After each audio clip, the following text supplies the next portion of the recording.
Mukunda jewellers మొట్టమొదటి factory outlet ఇప్పుడు కూకట్పల్లి, కొత్తపేట్, సోమాజిగూడ మరియు ఖమ్మంలో. ఒకవైపున ఈ వాస్తవం ఉంటే ఏలేరు ఆధునీకరణ గురించి చంద్రబాబు నాయుడు గారు మరో చక్కటి అబద్ధం ఆడాడు.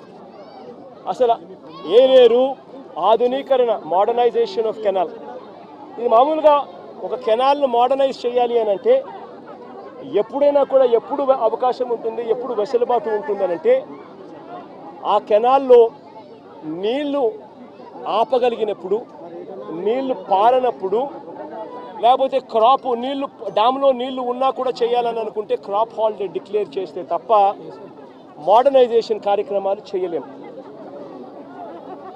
2008 నుంచి ఏలేరు మోడర్నైజేషన్ కార్యక్రమం జరుగుతూనే ఉంది. కొత్తగా చంద్రబాబు నాయుడు గారు చేసేదేమీ లేదు, చేసింది లేదు.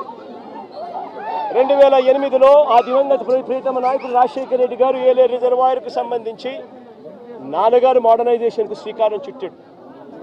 అప్పట్లో 138 కోట్ల రూపాయలు కేటాయిస్తూ ఆ దివంగత నేత ప్రీతమ నాయకుడు రాజశేఖర రెడ్డి గారు నాన్నగారు ఏలేరు కెనాల్కు సంబంధించిన మోడర్నైజేషన్ కార్యక్రమం చేపట్టాడు. నాన్నగారు చనిపోయిన తర్వాత మళ్ళీ ఆ కార్యక్రమం ఎవరు పట్టించుకోలేదు. చంద్రబాబు నాయుడు వచ్చాడు 2014లో. ఆయన ఏమైనా పట్టించుకున్నాడా? 295 కోట్లకు అంచనాలు పెంచాడు. మరి ఆయన 5 ఏళ్ళు ఉన్నాడు కదా, మరి ఎందుకు చేయలే అంటున్నా. ఆయన కాలంలో కరువు, కనీసము ఈ మాదిరిగా అన్న వర్షాలన్నా ఎక్కువ పడతా ఉండి రిజర్వాయర్లు పూర్తిగా నిండిపోయి ఉన్నాయి. రిజర్వాయర్లు నిండున్నాయి కాబట్టి రైతులకు కెనాల్ నుంచి నీళ్లు పంపకపోతే రైతులకు ఇబ్బంది కలుగుతుంది, నీళ్లు ఉండి రైతులు వ్యవసాయం చేయలేని పరిస్థితిలోకి పోతారు అన్న పరిస్థితి అప్పట్లో కూడా లేదు. చంద్రబాబు నాయుడు గారు కరువు ఇద్దరు కవలలే. ఆ చంద్రబాబు నాయుడు గారు 5 సంవత్సరాలు కూడా పరిపాలన చేశాడు, అంతా కరువే. మరి 295 కోట్లకు అంచనాను ఆయన పెంచిన వ్యక్తి 5 ఏళ్ళు టైం ఉన్నది. 2015 ఏప్రిల్లో అంచనా వ్యయాన్ని 295 కోట్లకు కమిషన్ల కోసం పెంచాడు.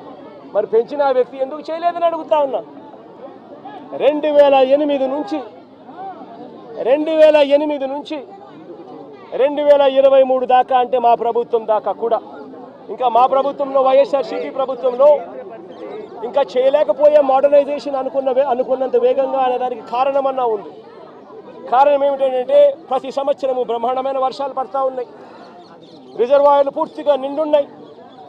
ఆ టైంలో క్రాప్ హాలిడే డిక్లేర్ చేసి, రిజర్వాయర్ నిండుగా పెట్టి క్రాప్ హాలిడే డిక్లేర్ చేసి రైతులను ఇబ్బంది పాలు చేయడం ఇష్టం లేక కొద్దో గొప్ప మోడర్నైజేషన్ కార్యక్రమంలో కొద్దో గొప్ప మేము అనుకున్నంత వేగంగా చేయలేకపోయి ఉండొచ్చు.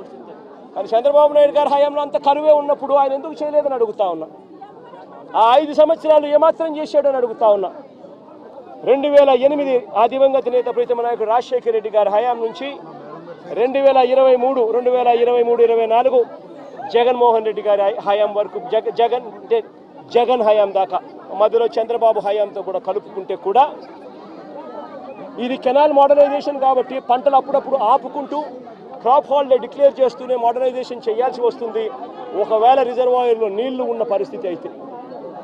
ఇటువంటి పరిస్థితుల్లో ఈ మొత్తం సంవత్సరాలు కలిపి 2015 నుంచి 2023-24 దాకా చూసుకుంటే కూడా ఈ 9 ఏళ్ళు కలిపితే కూడా అందరి ప్రభుత్వాలలో కూడా ఖర్చు పెట్టింది ఎంత అనంటే కేవలం 95 కోట్ల రూపాయలు. మరి నేను అడుగుతా ఉన్నా, మరి ఇది ఏమాత్రం ఇంకిత జ్ఞానం ఉన్న ఈ చంద్రబాబు నాయుడు గారు ఈ మాదిరిగా అబద్ధాలు ఆడడం ధర్మమేనా అని అడుగుతా ఉన్నా. ఒకవైపున ఏలేరు రిజర్వాయర్కి సంబంధించి ఫ్లడ్ కుషన్ మేనేజ్మెంట్లో పూర్తిగా విఫలమై కావాలని ఒక మ్యాన్మేడ్ ఫ్లడ్ క్రియేట్ చేసి రైతులందరినీ కూడా ఇబ్బంది పాలు చేసి, ప్రజలందరినీ ఒకవైపున ఇబ్బంది పాలు చేసి ఇంకా వేలెత్తి చూపిస్తాడు జగన్ మీద. నేను అడుగుతా ఉన్న, చంద్రబాబు నాయుడు గారు ప్రభుత్వం వచ్చి దాదాపు 4 నెలలు అయిపోయింది. ఇప్పటికైనా కూడా చంద్రబాబు నాయుడు గారి హయాంలో ఏదన్నా జరుగు, ఎక్కడన్నా జరుగు, ఏమన్నా జరుగు, దానికి కారణం జగన్ అంటాడు. ఎక్కడేమన్నా జరుగు, కారణం జగన్. విజయవాడలో వరదలు వచ్చినా జగన్, ఏలేరు రిజర్వాయర్ వచ్చినా జగన్, ఆంధ్ర రాష్ట్రంలో కోవిడ్ వచ్చినా జగన్. చంద్రబాబు నాయుడు గారి హయాంలో చంద్రబాబు నాయుడు గారు ఏమి చేయలేకపోయినా కారణం జగన్ జగన్ జగన్ జగన్ జగన్ జగన్. అయ్యా చంద్రబాబు 4 నెలలు అయిపోయినాయా నీ ప్రభుత్వం వచ్చి, ఇంకా జగన్ జగన్ జగన్ జగన్ అని చెప్పి జగన్ నామం చేయడం కాదు నువ్వు చేయాల్సింది, రాష్ట్ర ప్రజలకు నిజాయితీతో పాలన చేయడం నేర్చుకొని అడుగుతా ఉన్నా. రాష్ట్ర ప్రజలకు న్యాయంగా ధర్మంగా ఇవ్వాల్సింది ఇచ్చే కార్యక్రమం మీద ధ్యాస పెట్టుకొని అడుగుతా ఉన్నా. సుమన్ టీవీలో మీ పర్సనల్ అండ్ బిజినెస్ ప్రమోషన్స్ కోసం కింది నెంబర్కి కాంటాక్ట్ చేయండి.